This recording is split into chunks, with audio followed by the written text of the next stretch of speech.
예, 안녕하십니까. 저는 이페스 코리아 이페스 본사에서 1차 보험계약법과 2차 자동차보험 대물을 강의하고 있는 김석주 강사라고 합니다. 올해 이제 47회 2024년도 손해사정사 시험을 본 지도 벌써 한 2개월 정도 된 것 같은데, 이번 시험의 특징을 보면 작년과 마찬가지로 계산 문제는 사실 안 나왔어요. 안 나왔고, 이제 저희가 답안 작성할 때, 5번 문제, 자기부담금 할 때는 이제 보험사와 피보험자의 청구권에 대해 설명하라고 그래서, 예를 들어서 그냥 예시를, 계산 문제로 예시를 들어뒀던 것 뿐이고, 시험 문제로 나오지는 않았습니다. 그래서, 작년과 마찬가지로 올해도 역시 계산 문제가 나오지 않았다. 그래서 주로 이제 약수를 해주긴 한데, 마지막 7번 문제 같은 게 10점짜리긴 한데 좀 쓰기가 힘들었을 것 같아요. 이것도 수업 시간에 그렇게 강조를 많이 안 했었던 부분이고, 그래서 특징을 본다 그러면 이제 그동안 시험 나오지 않은 부분들에 대해서 시험에 출제가 된다라는 생각이 들었습니다. 그래서 중요하다 안 중요하다를 떠나서 시험 출제되지 않은 부분들은 좀 집중적으로 봐야 되겠다라는 올해에 대한 부분입니다. 그래서 실무위주의 시험이라고들 많이 얘기하는데 실무자료를 쓰기 힘들었을 거예요. 실무자료 쉽지 않았을 것 같고, 2번, 3번 같은 경우는 이제 우리 수업 시간에 좀 했던 부분인데, 2번 문제도 도료 문제에 있어서 조색 부분 같은 경우에 그렇게 강조하지 않았던 그런 부분들이 시험에 나와서 조금 어렵지 않았을까라는 생각이 듭니다. 한번 이제 보도록 그렇게 하겠습니다. 여기 나와 있는데 그냥 어차피 시험 우리 답안 다 올려드렸으니까 보면서 그렇게 말씀드리도록 할게요. 자동차보험 약관상 보상하지 아니하는 손해, 우리 보상하지 아니하는 손해를 면책이라고 하잖아요.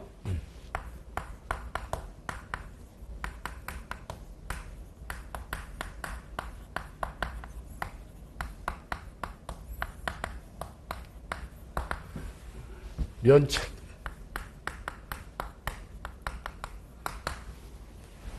사실 대물에 대해서는 전체 면책 조항을 다 써라라는 게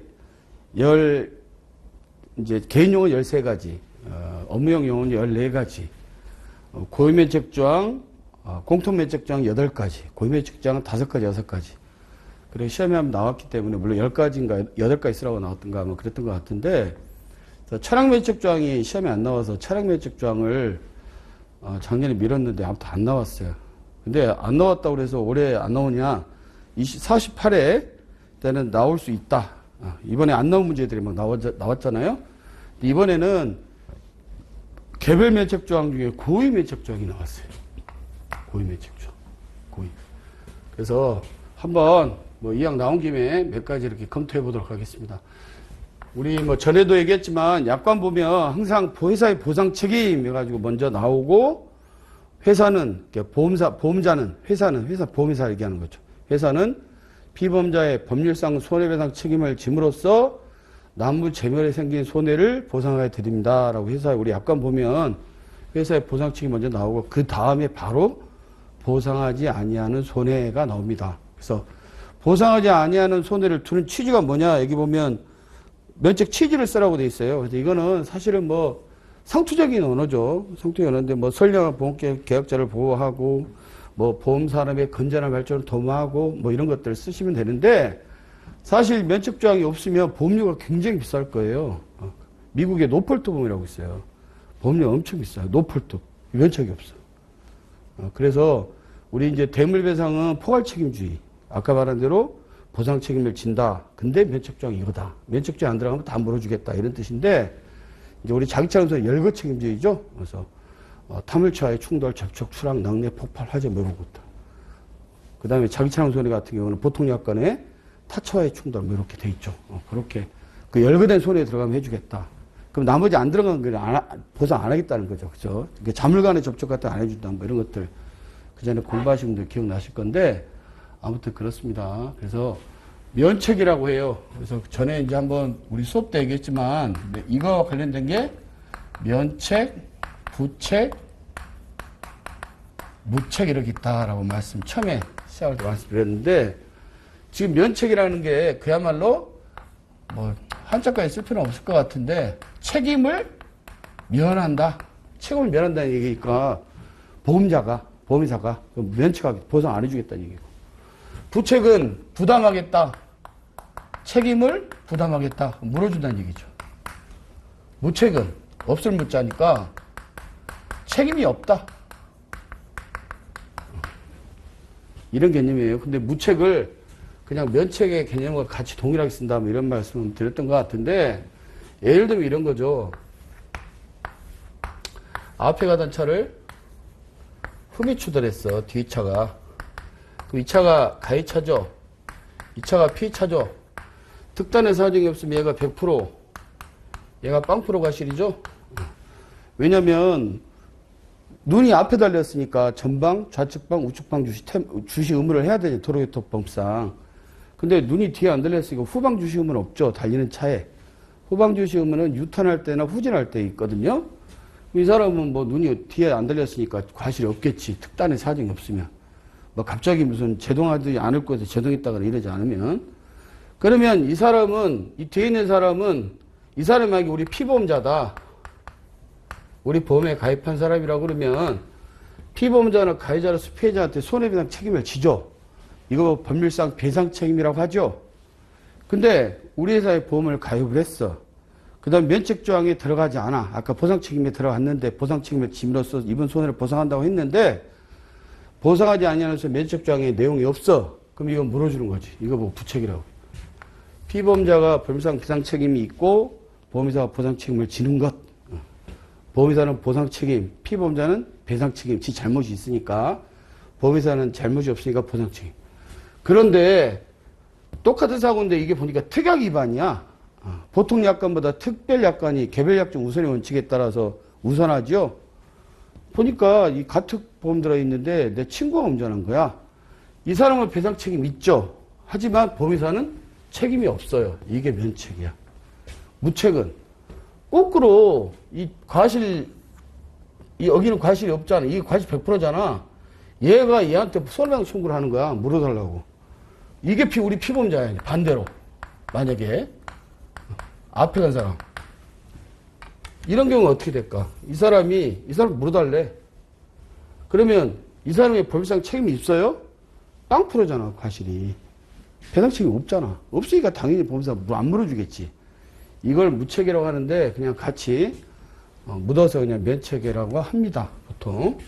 엄밀하게 따지면 이건 면책이 아니고 무책이지. 왜냐면 법률상 배상 책임 자체가 피보험자가 없으니까. 그러면 이제 여기 보시게 되면 고의면책조항은 대인2와 대물이 함께하는 공통면책조항에 들어가요. 8가지야. 시험 문제에 그건 나오지 않았지만 한번 보자고요. 전에 외우라고 할 때 어떻게 외우라고 그랬어요? 고고, 전지핵, 요삼시. 뭐 D는 안 하겠습니다. 전쟁, 전형 내사 폭소, 뭐 지진, 불화, 지분 태용해 뭐 이런 것들인데 이 앞에 고고가 있어. 고고가 뭐야? 둘 다 고의예요. 고의. 둘 다 고의. 고의인데 앞에 있는 고의는 첫 번째 고의는 보험계약자 또는 피보험자, 김용피보험자의 고의.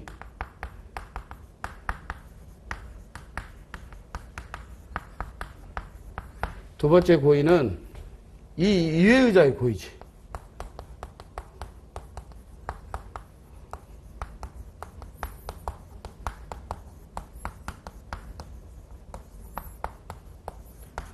우리 피보험자가 대물배상에서는 자기 차량 손해는 김용피 한 명밖에 없지만 다른 피보험자는 정당한 권리가 있는 자로 돼 있죠. 여러 책임지다 보니까.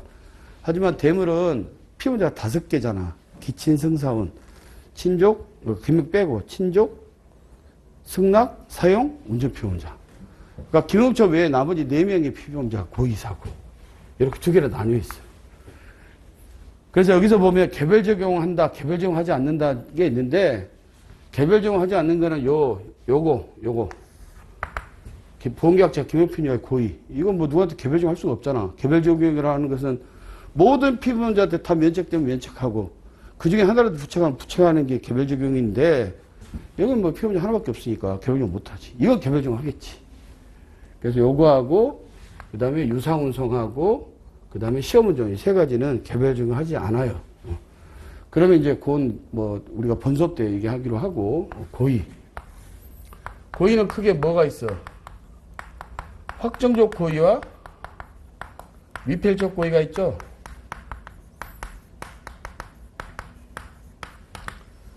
인식 요소도 있고 의욕 요소도 있어. 여기는 인식 요소밖에 없어. 예를 들면 뭐 좀 이상한 얘기지만 목을 쳤다 칼로. 그러면 그거는 100% 이 사람 죽을 거라는 거 알고 하는 거잖아. 죽이려고 한 거잖아. 이거 목 치면 죽는다 알 거잖아. 근데 그냥 칼로 푹 찔렀어. 이거는 죽을 수도 있고 살 수도 있고. 죽이려고 한 건 아니지. 꼭 어떻게 보면. 그럴 수도 있고 저럴 수도 있어. 인식은 했지. 칼로 찔렀으니까. 그래서 그거 보고 이제 미필적 고의다. 그래서, 필연적인 사고는 고의사고죠. 우연한 사고의 반대만. 우연성을 담보하는 거잖아, 보험은. 근데 우연이 아니야. 그거는 고의사고. 그래서 고의사고를 담보하면 보험사가 망하지. 보험 안 들고 있다가 고의력 걸렸으니까 보험 들어. 그러면 얼마나 좋아. 근데 보험사 다 망하겠지. 그러니까 건강할 때 보험 드는 거죠. 그래서, 고의 개념은 우연성을 계란다라는 내용으로 나와 있어요. 그래서 여기 이제 질문에서 20점짜리인데, 보상하지 않는 소원의 면책 취지, 고의 개념, 상법상 면책 사유, 약관과의 관계 서술, 4가지. 그러니까 하나당 5점씩 아마 출제자가 채점하지 않았을까 싶은데, 상법의 면책 사유라고 그러면 뭐가 있을까? 약관이 아니고. 물론 여기 답안에는 뭐 법조항 써놨는데, 법조항 안 썼다고 그래서 뭐 마이너스 하거나 그러진 않았을 거예요. 계피소의 고의 중과실. 이거 보고 절대면책 조항이라고 하죠. 절대면책 조항. 그 다음에 두 번째 상대적 면책 사유 거대 위험. 예를 들어서 전쟁 위험 담보 같은 거. 면책. 전쟁 위험 담보를 유율도 구득하기 힘들어. 전형대 사폭소, 우리 여기서 보면 전쟁, 혁명, 내란, 사변, 폭동, 소요. 그런 것들. 세 번째, 상법의 고의면책 조항. 하자. 예를 들어서 녹, 마모, 뭐 이런 거. 타이어 마모, 녹난 거 이런 거 해주면은 얼마나 좋아요. 그냥 보험 들어갔다가 타이어 망가지면은 타이어 갈면 되잖아. 그런 것들이 면책 조항으로 들어갈 수 있겠어요. 그래서 그런 내용 써주시면 되고. 근데 우리가 중과실은 상법에는 그렇게 돼 있지만, 중과실 같은 경우는, 중과실은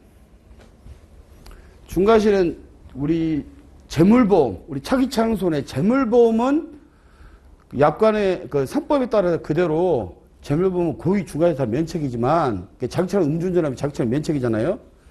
하지만 나머지, 그러니까 대물, 뭐 대인은 우리가 할 필요 없고, 대물 같은 경우는 부책이에요. 부책인데 사실 음주운전이나 무면허운전 같으면 이제 자기부담할 때 잠깐 얘기했지만 사고부담금처럼 부책인데 거의 면책과 가깝지. 우리 차량 손해 같으면 의무보험 2천만 원, 그다음에 임의보험 5천만 원까지 면책이야. 면책. 그러니까 부책은 맞는데 그 넘는 손해만 부책하는 거야. 그래서 그런 부분이 좀 차이가 있긴 한데, 어찌됐든 중과실을 중과실은 여기 보면 중과실 부착하는 이유, 일단 우연성을 계류하지 않았지. 고의는 우연성을 계류한 거지. 우연성. 내가 음주운전 해야지, 내가 오늘 음주운전에 죽어버려야 이게 아니잖아요. 운전하면 사고 날 수도 있지만 안 날 수도 있잖아. 중과실이 고의가 아니고, 그러니까 중과실은 담보한다는 거지. 담보, 자기 차량 재물보험은 담보하지 않아. 배상 책임을 담보하고, 그 다음에 또 공소양속에 반하는 거는 고의죠. 서프기사, 선량한 풍속, 기타 사회질서에 반하는 계약, 뭐 이런 것들은 고의사고지. 사고를 작정하고 내가 낸 거잖아. 이 아버지가 돌아가셨는데 아버지 보험을 든다든지, 산방을 든다든지, 뭐 이런 것들이죠. 자기 차량 손해가 이미 도난돼서 없어졌는데, 그러니까 완전히 전파됐는데 도난신고 된 거라든지, 보험을 들었다든지, 뭐 이런 것들. 그래서 그것들은 이제 공소장 속에 반한다. 그 다음에 중과실사고는 많죠. 음주, 무면허기 다 중과실이고, 또 경과실하고 중과실을 구분하기 해도 쉽지가 않지. 보험 본래 기능 면에서 중과실은 부착하고 있다. 그래서 중과실 같은 경우는 면책하는 것은 우리 재물보험, 자격차량 손해 같은 경우는 중과실도 면책해요. 음주운전 같은 경우에 물러도 마찬가지고. 예, 요 정도 써주시면 될 것 같습니다. 2번 보험사고 차량 수리 시 수용성 도장료에 대하여 물음에 답하시오. 20점짜리예요. 이것도 보면 이제 우리 그 질문이 여기 보면 네 가지인데 첫 번째가 수용성 도장료 산출 구성 요소, 그 다음에 두 번째가 수용성 도장의 특성, 세 번째가 상도 도로의 사전 조색 시스템과 현장 조색 시스템의 비교, 네 번째가 손해사정할 때 입회할 때 어떻게 할 거냐, 뭐 수리 전, 수리 중, 수리 후 입회하는 거 뭐 이런 것들 쓰시면 될 것 같은데, 이것도 이제 우리가 기본과정 때라든지 약술 문제 할 때 이거 풀었던 문제입니다. 아까 그 1번 문제도 마찬가지고 1번 문제도 마찬가지고 똑같이는 공부 안 했지만 그런 것도 다 공부했어요. 그러니까 그런 것들을 이제 종합해서 쓰셨으면 되지 않았을까 싶습니다. 일단 수용성 도장료 산출 구성 요소, 일단 도장 요금의 원가 구성 요소는 뭐 있어요? 재료비, 항상 재료. 그러니까 우리 수리비로 따지면 부품이죠, 부품, 재료비. 그 다음에 공임이 들어가지, 도장 공임. 그 다음에 도장하게 되면 뭐 들어가? 열처리 공임이 들어가죠. 그러니까 가열 건조비라고 얘기하죠. 가열 건조비. 그래서 도장료는 재료비 플러스 도장 공임 플러스 가열 건조비, 가열 건조비. 그러니까 열처리 도장 얘기하는 거예요. 그럼 재료비는 뭐가 주로 나뉘어요? 주재료하고 부재료로 나누죠. 주재료는 그야말로 도장에 관련된 뭐 바다, 퍼터라든지 서페이스라든지 클리어 도르라든지 뭐 이런 것들이고, 부재료는 도장하기 위해서 붙이는 거, 뭐 마스킹 같은 거. 옛날에는 신문지도 붙이고 그랬어. 뭐 이런 것들. 페이퍼, 뭐 이런 것들이 부재료로 될 거다. 그래서 그러면 이제 그 공임 계산할 때 공임을 어떻게 계산할 거냐? 시간당 공임을 곱해야지. 시간에다가, 도장 작업 시간에다가 실제 소요된 도장 작업 시간이 1시간, 2시간, 3시간. 여기다가 시간당 공임을 곱하면 되는데 1시간당 공임을 공임률이라고 해요. 근데 여기 이제 하나 이제 더 좀 써줘야 될 게, 우리 도장 작업 시간은 뭐 있어요? 처음에 준비 작업 시간, 정비 작업 시간, 그 다음에 여유 작업 시간 이렇게 나뉘죠. 준비 작업 시간은 공구 막 준비하는 거, 뭐 이런 것들이고, 정비 작업 시간은 진짜 정비에 이제 필요한, 정말 수리에 필요한 것들이고, 그 다음에 여유 작업 시간은 사람이 어떻게 일만 해요? 하다가 화장실도 갔다 오고, 뭐, 한번 하품도 하고, 기지개도 펴고 하는 그런 시간들에 대한 것들이 있을 것이다. 라는 것들을 써주시면 될 것 같고, 여기다 좀 점수를 더 맞으려고 그러면 기본 시간, 공통 시간, 할증률 이런 것도 좀 써주시면 좋겠죠. 근데 이제 기본 시간이 훨씬 개념이 크지. 기본 시간은 부품계 전체에 소요되는 시간이 기본 시간이고, 공통 시간은 그 개별 관계없이 일에만 산출해서 하는 것들이 공통 시간이고, 할증률은 이제 뭐 요즘은 많이 중요하지 않은데 10%, 20%, 30%. 뭐 우리 클리어 도료 같은 거 펄리싱 10%, 복화시가 20%, 그다음에 투톤, 요즘 투톤 많지 않죠, 요즘은 30%. 그래서 그 시행한 패널에 대해서만 한다. 그런 것들을 써주시면 되지 않을까 싶고, 그다음에 가열 건조비 같은 경우도 이제 어쨌든 도장 1회당 부수 사용 시간에다가 그다음에 시간당 부수 가동 원가를 곱해주면 가열 건조비가 될 거예요. 열처리 부수에서 하는 것들에 대한 비용이에요. 그래서 도장 요금은 재료비, 도장 공임, 그다음에 열처리, 도장료, 내지는 가열 건조비 이렇게 구성된다. 내용 써주시면 되지 않을까 싶습니다. 수용성 도장, 요즘은 이제 유성도료보다 수용성 도장 많이 쓰죠. 수용성 도장이 아무래도 가격이 좀 비싸고 친환경성이죠. 유성도료는 공기 오염이 심하죠. 신나라고 보시면 돼요. 그래서 친환경성 유성도료를 요즘 많이 씁니다. 많이 쓰는데 이제 고용분이라고 그래서 이게 아무래도 그 기름 같은 게 아니기 때문에 건조도 좀 늦고 이 휘발성이기 때문에 이게 금방금방 날아가잖아, 대기로. 그러니까 이제 오염이 많이 되겠지, 대기 오염이. 수용성은 이제 그 건조 시간도 좀 많이 걸리고 그러다 보니까 안에 이렇게 덩어리지는 거, 고용분도 많이 생기고 뭐 이렇습니다. 그래서 다만 이제 수용성 도장이 알료 입자가 더 미세해서 은폐력이 뛰어나고 이제 특성을 쓰라고 그랬으니까 그 다음에 수용성은 물을 사용해 혼합해서 사용하죠. 유성도는 용제를 혼합해서 사용하는 것이고, 근데 물은 이제 아까 말씀드린 건조 속도가 느리다. 또 그런 내용들 수용성 도장 특징을 써주시면 될 것 같아요. 그 다음에 상도 도료할 때 사전 조색은 미리 메이커에서 조색을 딱 가지고 나오는 거야. 그래서 그걸로 하게 되면 색깔을 정확하게 맞추기가 어렵죠. 그러니까 이제 막말로 이색 현상이라고 색깔이 다른 것들이 나타날 수 있어. 빨리 날 수 있는데 단가가 좀 많이 들어가겠죠. 그래서 그게 이제 사전 미리 메이커에서 제작한 걸 그대로 하는 것이고, 현장 조색 시스템은 가지고 온 도료를 가지고 종류는 되게 많지. 뭐 여기 지금 나온 게 한 60종, 80종 정도의 도료를 받아서 거기에 맞게 배색을 조합하는 거예요. 조합해서 나타내는 거기 때문에 요즘은 이제 거의 컴퓨터로 많이 하지. 그래서 컴퓨터 컬러 매칭이라고 CCM으로 많이 하게 되는데, 어쨌든 이제 현장 조색 시스템이 훨씬 더 색깔을 맞추기가 좀 쉽겠죠. 그리고 도료도 아무래도 단가가 좀 쌀 것이고, 그래서 거기 우리가 써놓은 것들 보면 사전 조색 시스템은 이미 공장에서 색상에 맞게 사전 조색된 도료를 사용하는 시스템이다. 그래서 이색 현상이 자주 발생해서 민원 발생이 많이 될 확률이 높다.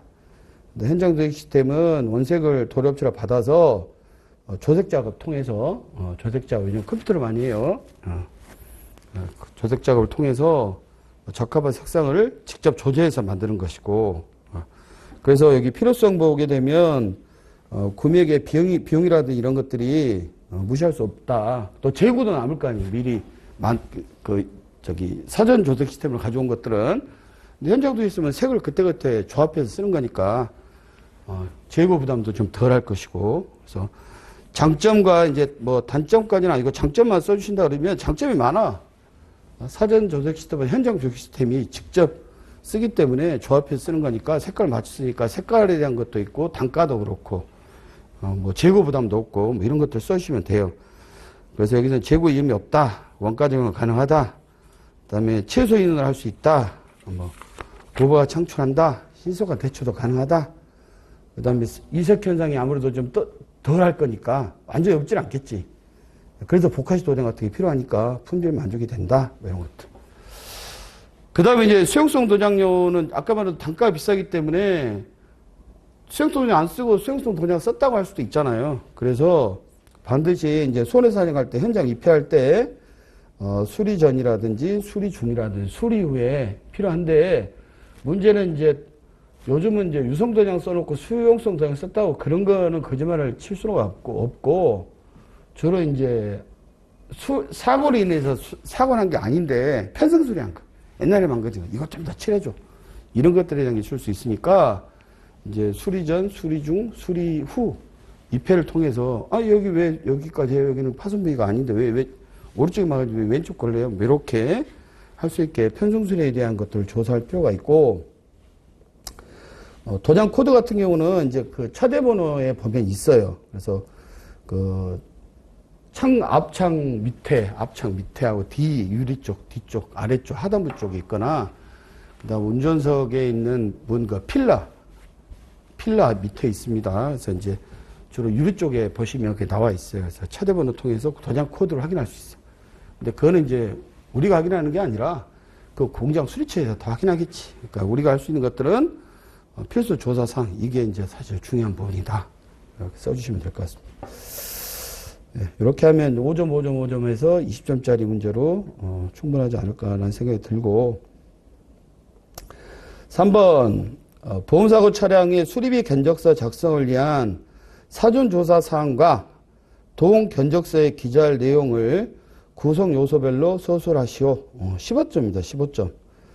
배점을 어떻게 했나 모르겠어요. 똑같이 뭐 7.5점씩 했는지 8.7점 했는지 10.5점 했는지 모르겠는데 앞에 이제 그 손상 상태에 대한 사전 조사 사항이 좀 더 중요하지 않을까 싶어요. 이거는 저희가 문제풀이에서 두 문제로 나눠놨던 문제를 이번에 출제할 때는 이걸 믹싱해서 한 문제로 냈던 것 같은데 제가 그 우리 시험 답안에는 우리 책자 몇 페이지에 있다라는 걸 써놨어요. 그거는 이제 문제 똑같이 냈습니다. 그래서 전에 내가 수업할 때도 얘기했지만 견적서 작성할 때 일단 견적서를 작성해야 돼. 그러면 제일 마지막에 쓰는 게 뭐야? 견적서 작성이지. 내가 이게 기억을 못 하겠어. 공부하긴 했는데 생각이 잘 안 나네? 그러면 용어는 내가 그 용어를 안 쓰더라도 내 내용을 써줘야 되잖아요. 그러면 제일 마지막에 견적서 작성이겠지. 첫 번째는 뭐야? 차를 보는 거지. 차 본다는 얘기 뭐야? 차가 망가진 차를 보는 거잖아. 그럼 첫 번째는 무조건 손상 상태를 파악하는 거지. 그죠? 그 다음에 두 번째는 어떻게 돼? 이제 파악을 했어. 그럼 수리 방법을 어떻게 판정할 것이냐? 이걸 부품을 교환할 것이냐? 탈부착을 해서 뭐 판금을 할 것이냐? 이런 것들에 대한 거. 세 번째는 이제 견적서 작성이 전이니까 견적 항목을 어떻게 할 것이냐? 그렇게 그냥 여러분들이 공부를 해서 이걸 다 어느 정도 외웠으면 그대로 쓰시면 되고, 외우지 못했다 그러면 물론 뭐 내년에 시험이 안 나오겠지만 그런 항목으로 쓰시면 됩니다. 처음에 파손 상태 확인, 손상 상태 파악, 두 번째 수리 방법 확인, 교환, 뭐 부품 교환 내지는 판금, 뭐 탈부착, 뭐 이런 것들. 세 번째는 견적 항목 작성, 네 번째는 견적서 기재. 그렇게 쓰시면 돼요. 그래서 거기 있는 거 한번 보시게 되면 손상 상태 파악은 외관 상태 파악하는 거잖아요. 그래서 사고 유형을 파악하고 사고 내용 추정해서 손상의 종류 파악하고 그다음에 자동차 구조라든지 손상 상태 파악한 다음 직접 파손인지 간접 파손인지 파급한 파손인지 뭐 파급 손상인지 이런 것들을 확인하는 것이고 그다음에 아까 말한 수리 방법 이제 수리 방법에 대한 걸 써야죠.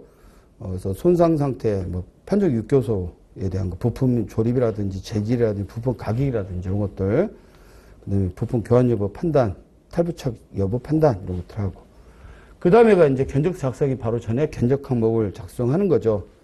그래서 작업 항목에 대한 부분, 그래서 범위와 내용, 뭐 주체 작업인지 부대 작업인지 부수 작업인지 관련 작업인지 뭐 이런 것들. 그 다음에 부품 걸로 가서는 명칭이라든지, 유닛 부품 활용하는 거라든지, 뭐 순정품인지 대체 부품인지, 뭐 재생 부품인지 이런 것들을 써주시면 되고. 그다음 마지막에 이제 견적 작성을 하죠. 그래서 견적서는 일종의 계약서라고 볼 수 있다고 그랬죠. 문서화되는 거. 요건 정확한 손상 진단하고 간편하고 명확한 견적이라든지 기재 내용, 손상 항목. 요 내용 다 못 써도 여러분들이 그 내용들만 개념만 써주시면 점수를 받을 수 있습니다. 부위별 기능별로 분류해서 기재 방법 작성한다. 그럼 이제 견적서에 기재할 내용을 뭘 써야 되냐? 이제 아까 말한 그 4번의 견적서 기재 내용. 언제 어디서 누가 무엇을 어떻게 왜 언제 어디서 별로 중요하지 않아. 그래서 누가 무엇을 어떻게 왜 이런 정도 써시면 돼요. 누가 할 거냐? 주소가 누구야?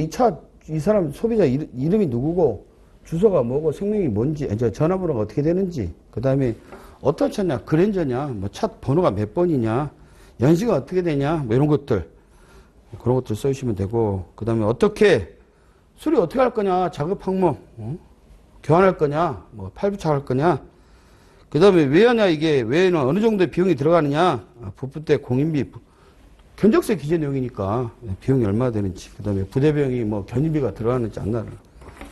이제 기타 마지막에는 이제 수리수가 어떻게 되는지, 입고일이 어떻게 되는지 뭐 이런 것들 써주시면 되겠어요. 이번 이 문제는 뭐 여러분들이 그 기억을 다 못하셨다 하더라도 어느 정도 수업만 제대로 들었으면 다는 못 써도 군데군데 여러분들의 내용을 써줄 수 있지 않았을까라는 생각이 듭니다. 다음 이제 4번 문제입니다.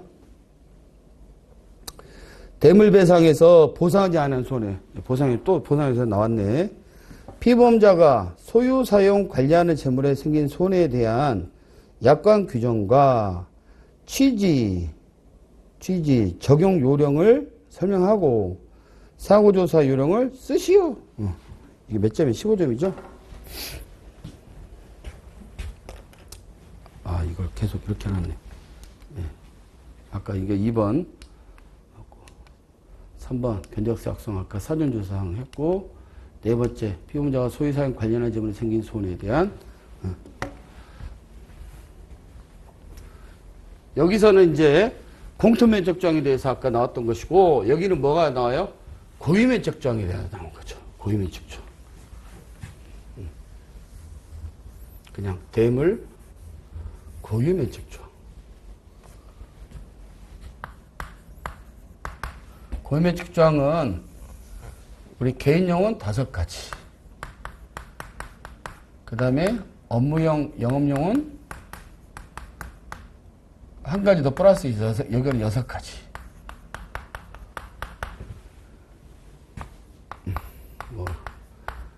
여기 뭐 저치하는 건 아닌데 피부배자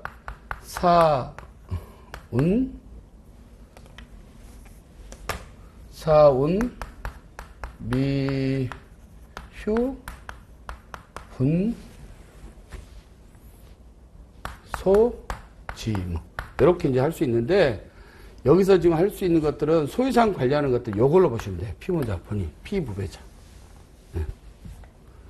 그래서 여기는 이제 피보험자로 되어 있는데 우리 약관 조항에는 피보험자가 소유사용 관련한 재물로도 되어 있지만 피보험자의 부모, 배우자, 자녀 그렇게 되어 있죠. 그러니까 이거에 대해 써주시면 되지. 피보험자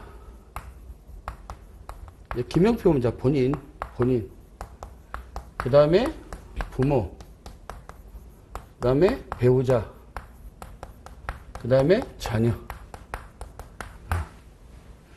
소유 김영피보험자 사용관리는 아까 말씀드린 대로 친족 승낙 사용 운전피보험자 소유는 김영피보험자 김영피보험자 거니까 그러면 뭐 본인이야 쓸 게 뭐 본인밖에 없으니까 됐고 부모는 어떻게 돼요? 여기에 여기서는 지금 면책조항이죠. 우리가 가중운임 한정 티켓 같은 경우는 보상의 범위니까 좀 더 넓게 해석하지만 면책조항은 좁게 해석해야 되잖아. 우리 약관해석 원칙 중에 보험계약법에서 공부할 때 뭐 있었습니까? 동종제한 해석의 원칙. 약관은 엄격 해석의 원칙. 엄격하게 해석해라. 그래야 보상을 많이 해줄 거 아니에요. 면책조항을 너무 넓게 해석하면 다 면책시키면 안 되지.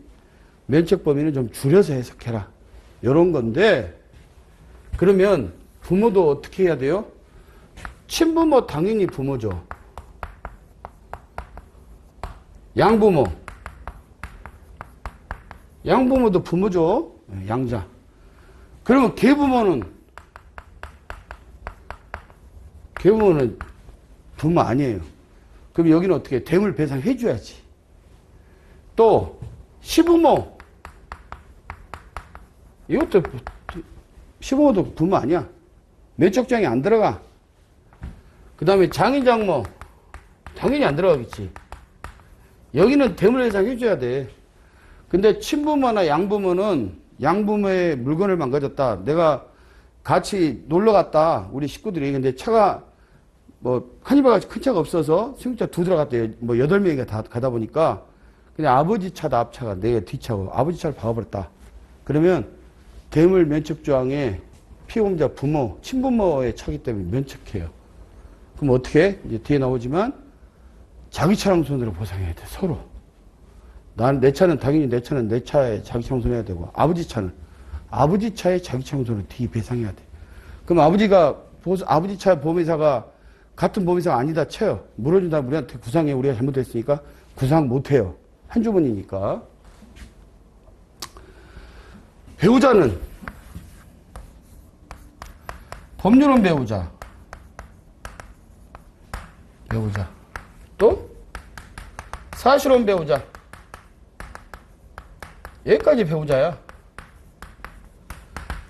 그럼 뭐 내내 관계 뭐 이런 거 첩 이런 거 이미 본처가 있는데 그냥 동거하는 사람이 안 돼. 나머지는 여기까지 그냥.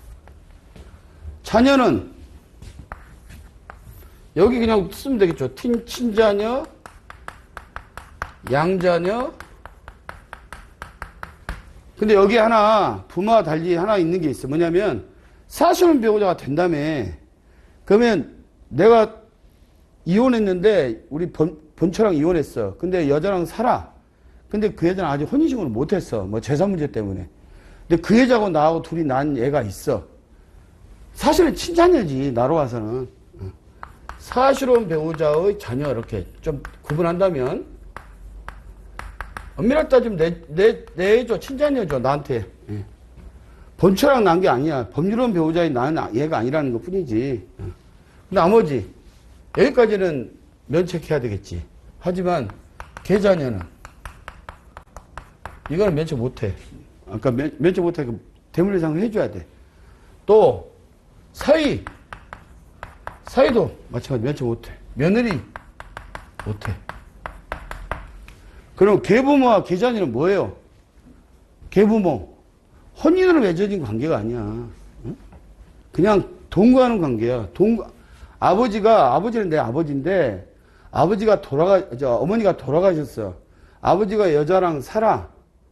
근데 그 여자랑 혼인을 했으면, 뭐 양부모 이런 데 들어갈 수 있겠지. 그죠?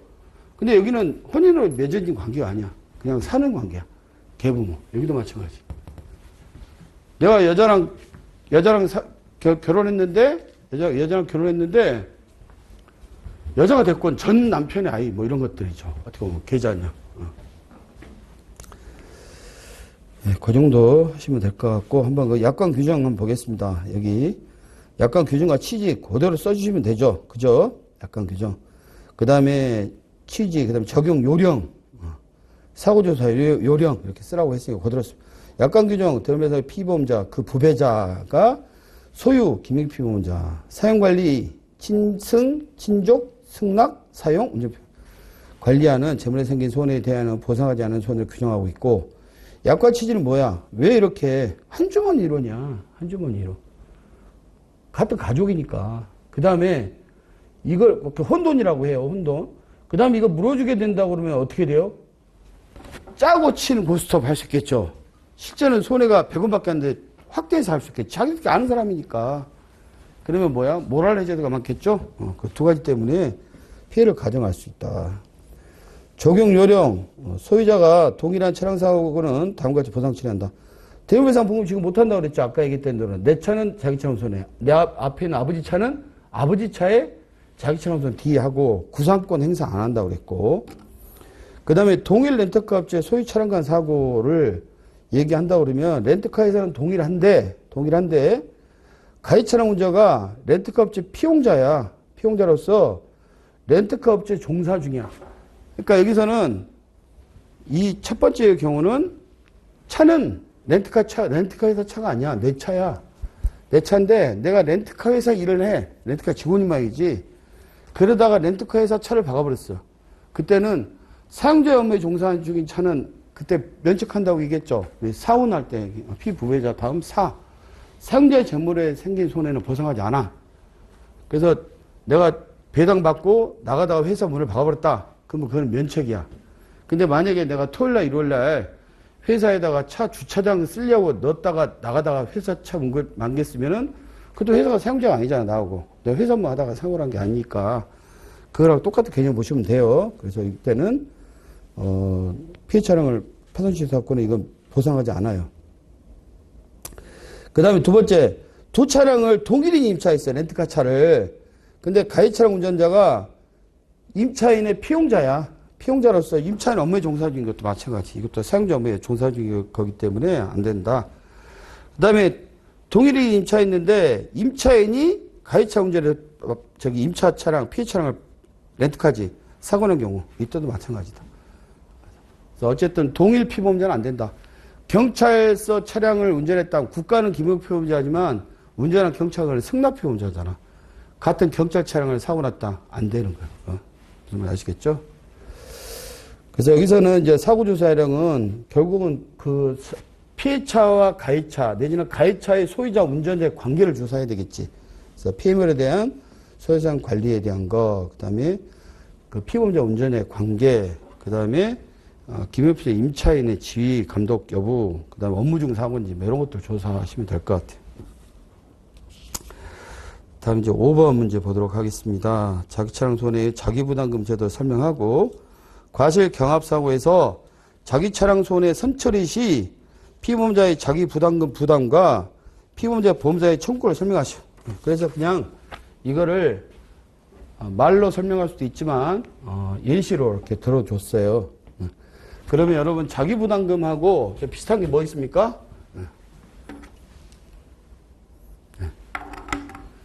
자기 차량 손해는 자기부담금이지만 대물은 뭐가 있어?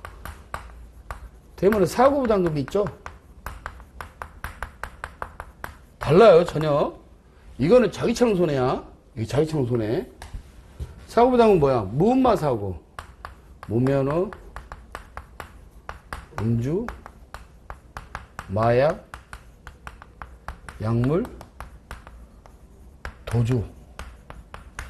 도주 사고의 경우에 의무보험은 2천까지,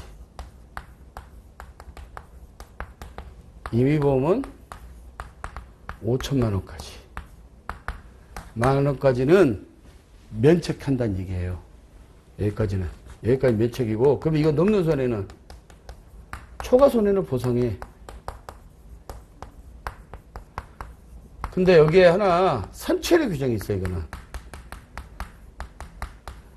대부분 사람들이 7천만 원씩 갖고 있는 사람이 많지 않잖아.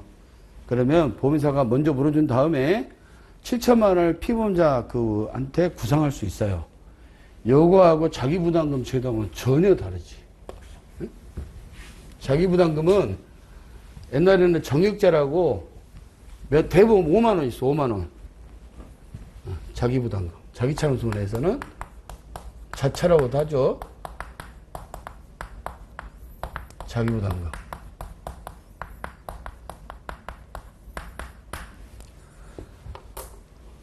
전에는 정액제로 5만 원.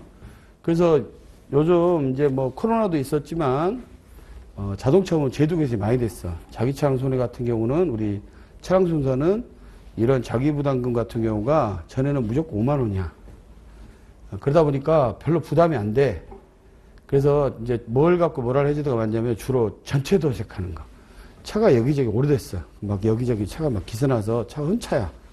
근데 그거를 한 사고로 5만 원만 내면 나머지 전체 도색 싹 하는 거야. 일종의 보험 사기죠. 근데 지금 요게 정액제가 정율제로 바뀌었어요. 어떻게 바뀌었냐? 손해액이 20% 범위. 물론 30%도 있긴 한데 대부분 20%. 그 다음에 최대는 50만 원까지. 아까 5만 원짜리에 비해서 많이 올라갔죠. 그 다음에 최소는 할증 금액이 10%인데 얼마짜리가 있냐면 50, 100, 150, 200만 원. 그러면 10%니까 5만 원, 10만 원, 15만 원, 20만 원. 최소 5만 원부터 50만 원, 10만 원부터 50만 원, 15만 원부터 50만 원, 20만 원부터 50만 원까지 이렇게 다양화됐어요. 최소 5만 원 받으라고 훨씬 많아졌지. 그러다 보니까 사고 확 줄었어. 손해율이 좋아졌어. 아까 말한 대로 가해자불능 사고를 그렇게 할 수가 없어. 또 물론 시스템이 많지만. 우리 신체순사 같은 경우는 전에는 자동차 보험 수가하고 이 건강보험 수가가 달랐어요. 자동차 보험 수가 훨씬 더 셌지. 그러니까 병원에서 뭐 진단 3주 나왔어도 오랫동안 입원하고 그러면 아프다고 그러면 병원에서 계속 진단 끌어주고 나이롱 환자처럼. 어떤 사람은 뭐 1년씩 입원하는 사람도 있었고. 그래서 부자재 점검이라고 토요일에 일요일에 줬짜가지고 부시에 급습해가지고. 왜냐면 그때는 직원들이 안 나온 거 아니까 집에다 옷 벗어놓고 나가서 쉬었다가 들어가고. 퇴원시키고 막 이런 것들이 많았는데 이게 수가가 일원화됐어요. 자동차 보험 수가하고 건강보험 수가. 그래서 심사평가원에서 해. 똑같이 건강보험 심사평가원에서. 거기서 일정 기간 병명에 따라서 일정 기간 오랫동안 입원하면 치료비 깎아버리 안 줘. 그러니까 병원에서 알아서 퇴원시켜줘. 요즘 부자증금 따로 안 해도 돼요. 그러다 보니까 손해율이 좋아졌어. 그래서 옛날에 한 10년 전에는 자동차만 입원하시는 분들 오래 못 다녔는데 요즘은 이제 손해율이 많이 좋아졌습니다. 뭐 하다가 이 얘기로 왔냐? 하여튼 그렇습니다. 그래서 최소는 5만원, 10만원, 15만원, 20만원. 최대 50만원. 그 다음에 이제 최소 기준이라고 있어. 이렇다고 하더라도 예를 들면 아까 했지만 100대 빵이죠. 100대 빵. 요 차가 1차량, 요 차가 2차량. 그러면 자차는 우리 차량 기준 가액표야 개발원에서 나온 보험 가액을 기준으로 하죠. 차량가를 기준으로. 대물은 어떻게 해? 대물은 중고 시세 갖고 하죠. 중고 시세. 근데 이 차량 입장에서는 이게 중고 시세로 내가 피해자니까 과실 하나도 없잖아. 0%, 100%. 얘한테 보상을 받아야 되는데 이렇게 받을 때 중고 시세로 보상을 받아야 되는데 내가 내 차량가액으로 하게 되면 차량가격이 더 비싸. 차가 많이 나와. 그래서 중고 시세가 더 작아. 이런 경우에 예를 들어서 뭐 차량가액 500이야. 중고 시세 300이야. 수리비가 400 나왔어. 그러면 중고차 시세로 하면 이건 전손이죠. 하지만 내 차량가액으로 하게 되면 내 차, 자차는 열거 책임지니까 탕벌차에 충돌 맞잖아. 그때는 어떻게 돼? 분손이지. 수리할 수 있지. 400만 원 범위로 보상할 수 있지. 그러면 이 400만 원 갖고 한다 그러면 수리비가 428, 80만 원, 50만 원을 자기부담금을 내야 되는데 이게 보험회사 다 보험 들어있어. 삼성이 들어있고 KB야. 그리고 무과실이야. 이럴 때는 최소 기준으로 합니다. 최소 기준으로. 만약에 이게 5만 원짜리면 5만 원, 10만 원짜리 10만 원, 15만 원짜리 15만 원, 안 그러면 20만 원. 최소 기준 할 때 이때는 보험사가 있고 가해보험사. 그 다음에 피해차 과실이 빵 풀을 때 이럴 때는 최소 기준의 자기부담금을 적용해요.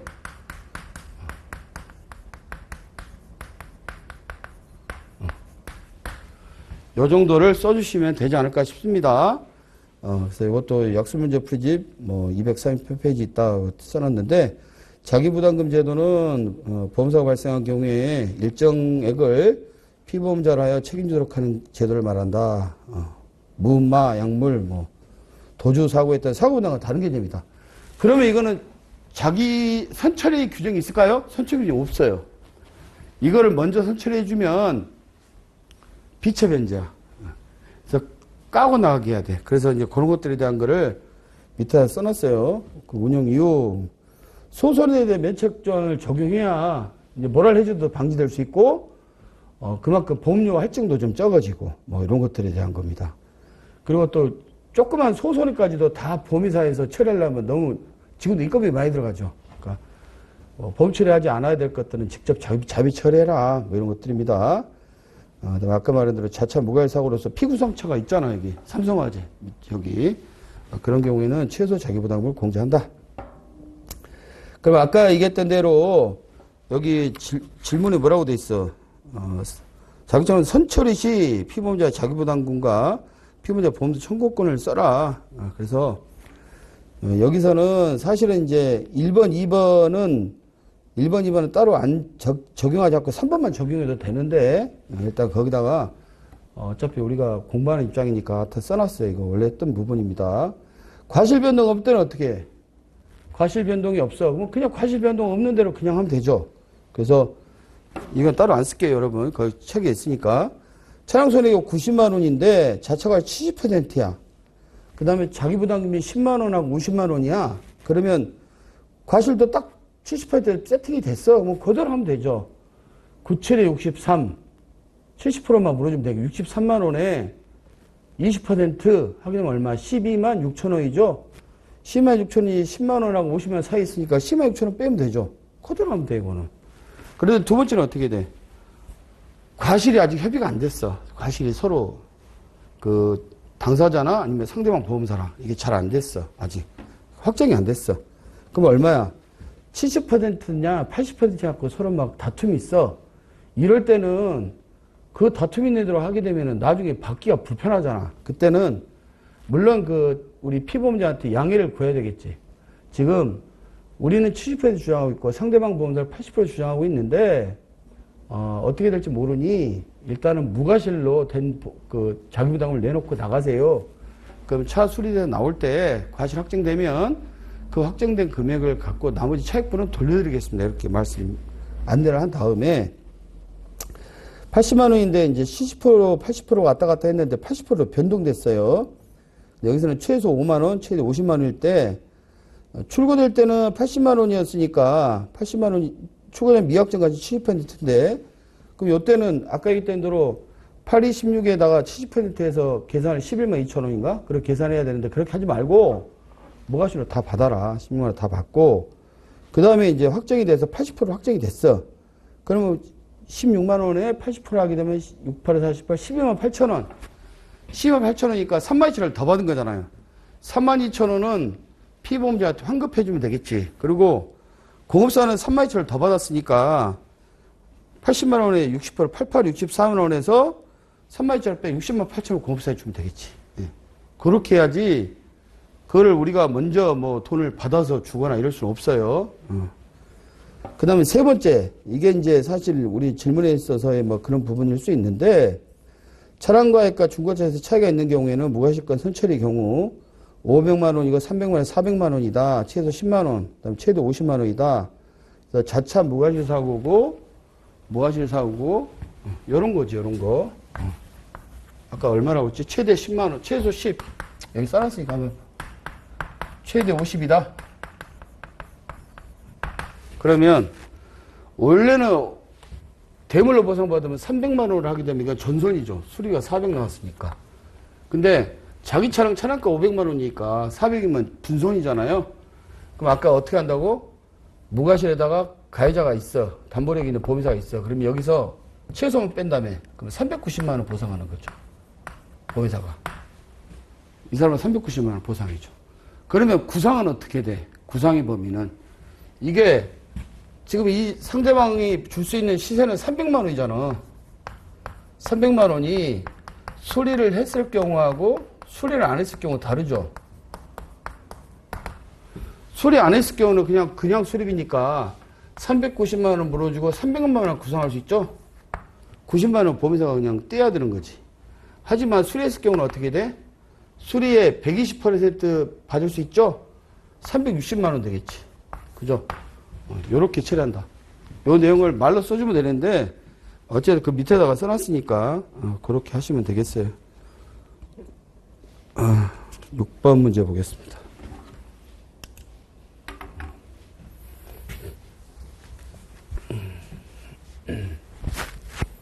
다 줘야 됩니다.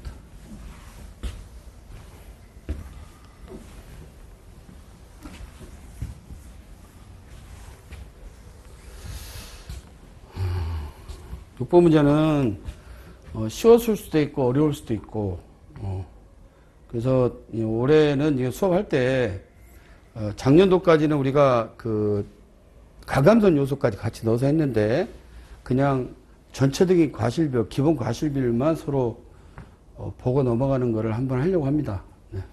일단 보시게 되면 자동차보험사 과실상계 의 차대차 사고 상대설의 의미를 설명해라. 이게 5점. 그 다음에 자동차 과실비 인정 기준에 관한 유형의 과실비율을 써라. 이게 5점. 그러면 하나에 1점씩이네. 그죠? 한번 보겠습니다. 6번 문제 한번 보겠습니다. 일단 과실상계는 가해자의 과실과 피해자의 과실이 좀 다르죠. 가해자의 과실은 법률 위반에 대한 과실이에요. 그러니까 엄격한 의미야. 엄격한 의미고 피해자의 과실은 그 손해를 참작하는 과실이야. 약한 의미의 과실이에요. 손해 공평분담 뭐 이런 것들입니다. 그래서 거기 이제 의 보게 되면 뭐 손해 발생의 경우에 참작하는 제도다. 그래서 가해자의 과실은 강한 의미의 주의말을 말하고 피해자의 과실은 약한 의미의 부주의를 말한다. 썼고 그 다음에 차대차 사고는 상대설이라고 그래서 가해차, 피해차가 합치면 100대 빵이 돼. 8대2, 7대3, 뭐 9대10, 100대 빵 이런 식으로 합쳐놓으면 100이 되는 것이고, 우리 신체 손상의 과실은 절대설이라고 그래서 그냥 피해자 과실만 있는 거야. 20%, 30%. 합쳐서 100% 그게 아니라. 그래서 절대설하고 상대설. 우리는 상대설이 한 거다. 합쳐놓으면 100%다. 그 과실상계에 대해서 가해자 과실 정도와 피해자 과실 정도를 대비해서 과실 비율을 정해야 되는 설이다. 그래서 자차 사고의 경우에 주로 적용된다. 이렇게 보시면 되고, 우리 이제 과실 비율 적용 기준 같은 경우에 제일 먼저 뭘로 유사도표로 먼저 하고, 우리 그 과실 비율 책자로 먼저 하고, 그 다음에 안 되면 판결제로 하고, 그 다음에 안 되면 소송을 해서 판결 받는 거죠. 이거는, 이 과실 비율 이거는 직진대 차로 변경은 많이, 옛날부터 많이 썼던 거예요. 직진차 우선이죠. 차선 변경했어. 기본 과실이 얘가 70%야. 얘가 30%. 그러면 후행 직진 차량 대 질병차. 얘가 70%고 얘가 30이라는 얘기니까 A가 30%, 얘가 70%. 이거는 전에부터 많이 있었기 때문에 이거는 그렇게 어렵지 않지 않았을까 싶은 생각이 들고요. 그 다음에 두 번째는 동일 방향 주행하는데 차로가 3차선도 되겠지. 가는데 A차랑 B차랑 동시 차로 변경 사고야. 동시 차로 변경했어. 동시 차로 변경. 가다가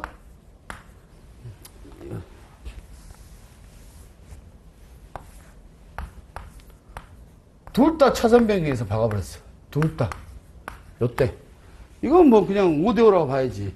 이거는. 요거는 잘 몰라도 쓸 수 있지 않았을까 싶은 생각이 듭니다. 그 다음에 세 번째, 이것도 여러분들 수업할 때 많이 예시 들었던 거예요. 동일폭.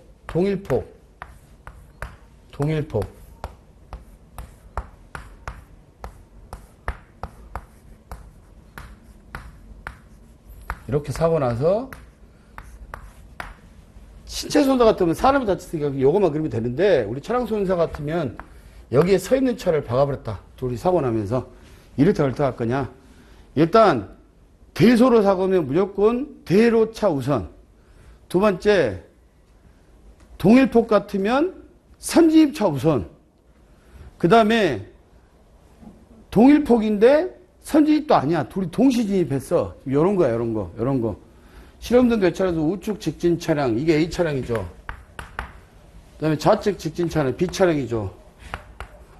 동일폭 동시 진입이야. 이럴 때는 어떤 게 과실이 더 많냐? 이거거든요. 우리나라는 차가 왼쪽에 있죠. 운전석이. 일본은 오른쪽이지만. 그러면 시야가 어디가 넓어? 이게 넓지, 이렇게. 그죠? 얘는 이쪽이니까 보기 힘들지. 그러면 시야가 좁은 차가 과실이 적어야 되겠지. 얘가 과실이 더 많지. 60%, 얘가 40%. 이거예요, 이거. 그러면 어떻게 돼? A가 40, B가 60. 이렇게 되지. 근데 여기서 이제 하나 알아둬야 될 게, 만약에 얘가 선진입을 했어. 이 차가 만약에 선진입을 했어. 먼저 들어갔어. 선진입했다는 얘기는 우선권이 있다는 얘기죠. 그죠? 그러면 어떻게 될까? 이때. 첫 번째, 먼저 A 차량이 선진입을 했어. A 차량이 먼저 들어갔어. 아까 동시진입니다. A 차량이 먼저 들어갔을 경우는 이게 과실이 줄겠지. 10%. 그죠?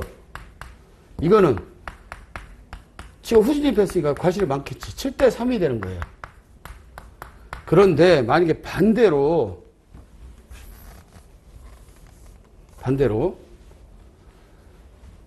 얘가 먼저 선진입을 했어.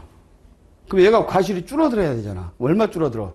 10% 이 똑같이 넣으면 마이너스 10% 50% 5대5가 돼야 되잖아요. 반대 개념입니다. 이때는 좌우측이 중요한 게 아니고 선진입했다 그러면 그때는 선진입한 차례가 30%, 상대방 후진입한 차례가 70% 이런 경우를 하더라도 그게 조금 색달라요. 다른 부분이고.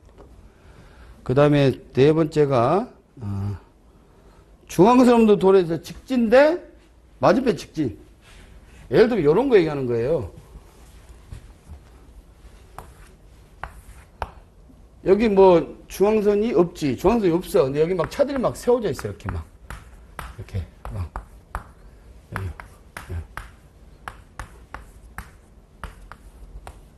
여기서 가다가 동시에 받은 거야. 응? 이런 경우는 가상중침이나 이런 거 있지 않는다 그러면 일단 기본 가시는 5대5지. 이것도 똑같이. 5대5. 응. 그 다음에 이제 다섯 번째가 동일방향 자율은 차소. 뭐 요런 데가 되겠죠. 한 3차선 정도 되겠다. 1차선은 좌회전 차선.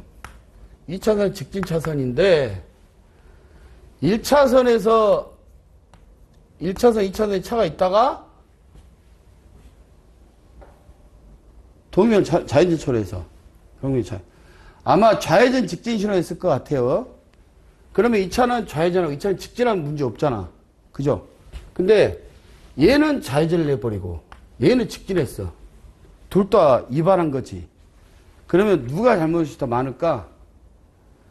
이 차 입장에서는 무조건 좌회전해야 되겠고 이 차는 직진해야 되는데 1차선의 차가 직진할 수도 있잖아. 그죠?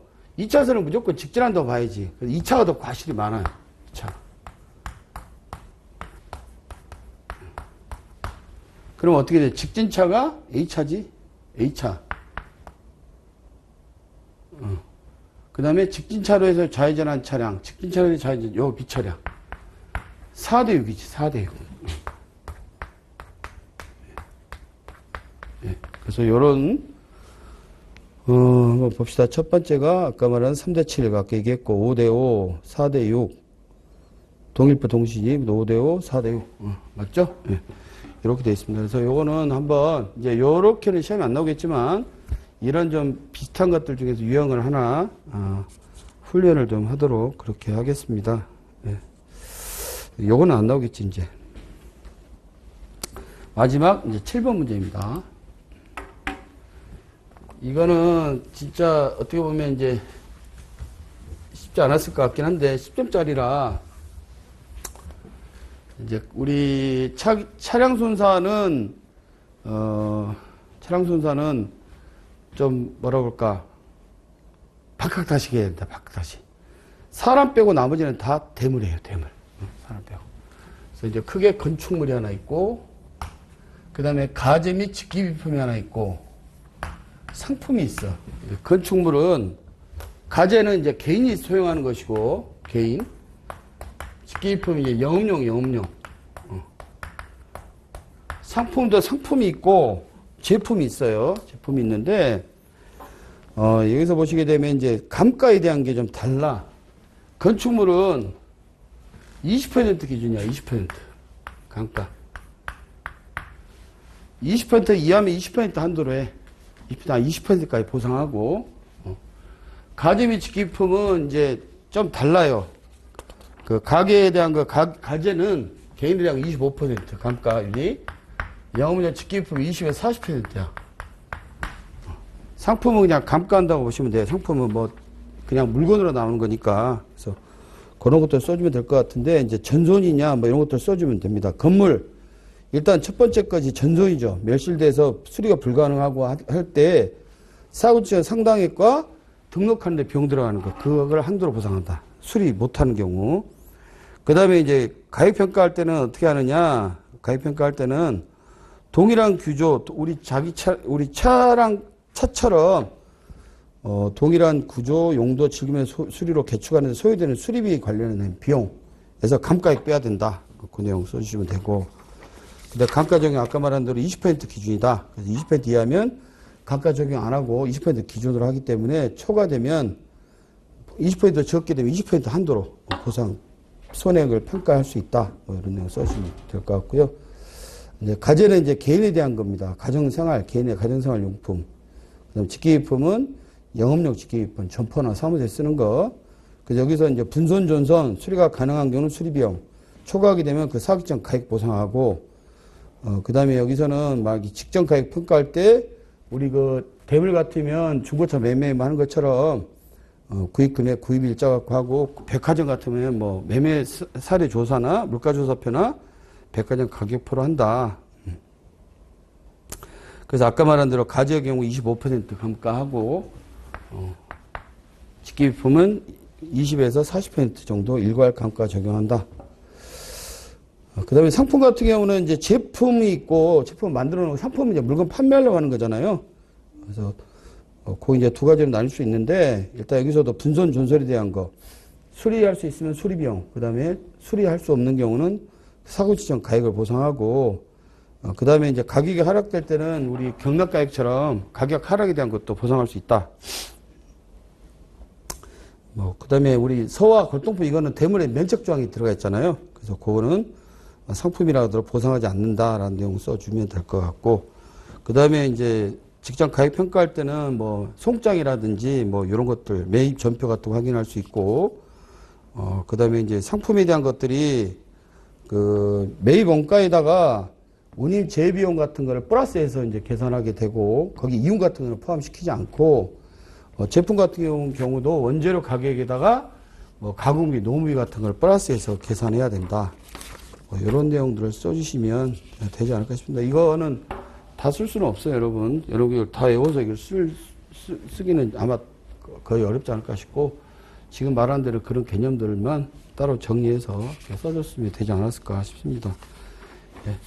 이번 시험 문제가 조금 어려웠다고 합니다. 어렵다고 하는데 이제 다음 주에 발표되는 걸로 알고 있는데, 이게 시험 보셨던 우리 수험생 여러분들 다 속에 목적 달성했으면 좋겠다는 생각이 들고, 잘 됐으면 좋겠다는 생각이 들고, 새로 시작하시는 분들은 올해 꼭 동차 합격에 그런 목표 달성하셨으면 좋겠다는 말씀을 드리고 마치도록 하겠습니다. 예, 수고하셨습니다.